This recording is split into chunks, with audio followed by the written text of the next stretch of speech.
आणि बातमी नागपुरातून आहे। ड्रग्ज माफियांचं राज्य म्हणून महाराष्ट्र ओळखला जाईल। महाराष्ट्राला उडता पंजाब कोण करताय? विरोधी पक्षनेते विजय वडेट्टीवार यांनी विधानसभेमध्ये सरकारला हा गंभीर सवाल केलाय। उडता पंजाब सारखा उडता महाराष्ट्र झालाय अशा शब्दांमध्ये जयंत पाटील यांनी देखील राज्य सरकारवर जोरदार हल्लाबोल केलाय। ड्रग्ज माफियांना राजाश्रय दिला जातोय असा आरोप देखील जयंत पाटील यांनी राज्य सरकारवर केलाय।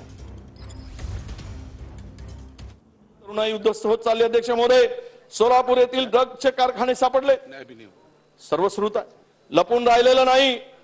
कोकण किनाऱ्यावर चरस सापडलाय। खोकल्याची मुबलक चॉकलेट मिळताय, औषधी मिळताय, मुलांना मिळणारी गुंगीची चॉकलेट, या सगळ्याकडे सरकारने वेळीच लक्ष दिलं नाही। तर मला वाटतं की हा राज्य ड्रग माफियाचा राज्य म्हणून पुढच्या वेळेस ओळखला जाईल। अध्यक्ष महोदय, सोलापूर नाशिकला अचानक कारखाने आले कुठून? अनेक दिवसापासून हे कारखाने सुरू होते। महाराष्ट्रात ड्रग लॉबी काम करते आहे। महाराष्ट्राचा उडता पंजाब कोण करताय? युवकांचे भविष्य अंधारात कोण ढकलताय? या प्रश्नाच्या कौराने आमच्या काळजाचा थरकाप उडतो। अध्यक्ष महोदय, उडता महाराष्ट्र अशी परिस्थिती आपली केलेली आहे।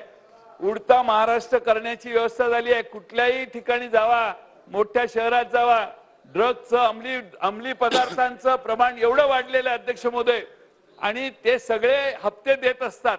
हप्ते देत असल्यामुळे त्यांच्यावर कोणी रेड करत नाही आणि सगळे सर्रास व्यवसाय, अवैध व्यवसाय चालू करण्याचं काम हे सर्व ठिकाणी चाललंय।